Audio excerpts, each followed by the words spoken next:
So, for those of you get involved with Martin Armstrong's work, which I highly encourage, you'll soon enough start asking questions about what the forecast is for 2032 and beyond. To explain that in greater detail, we have to look at it as part of a cycle. So, 2032 represents the end of an empire, similar to what we saw with the end of Rome.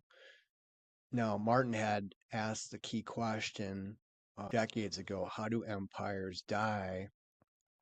And through a collection and research of the hordes of Roman era gold coins that have been uncovered since the end of the Roman Empire, he was able to develop this database that showed that effectively Rome collapsed after 1,000 years over a period of about 8.6 years.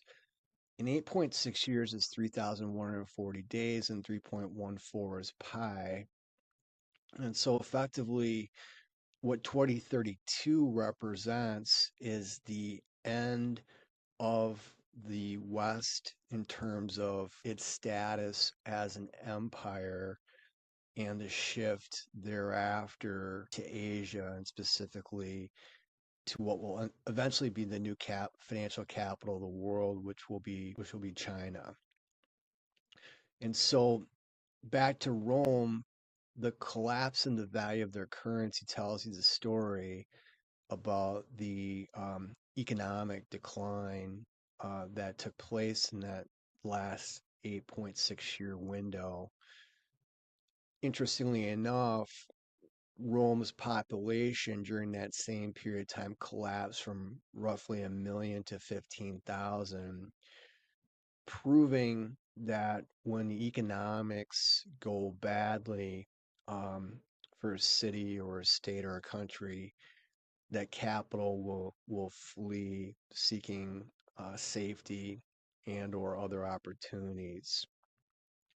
And so this is what we're already beginning to see here in the United States. More and more high net worth, high income individuals, families, corporations are leaving states that are very high in taxes, very high in regulatory burden, and heading for sunnier climates, economically speaking. Although Texas and Florida are getting both their fair share of wealthy, plus have a high degree of sunny weather, so pun intended. So history repeats, but not exactly.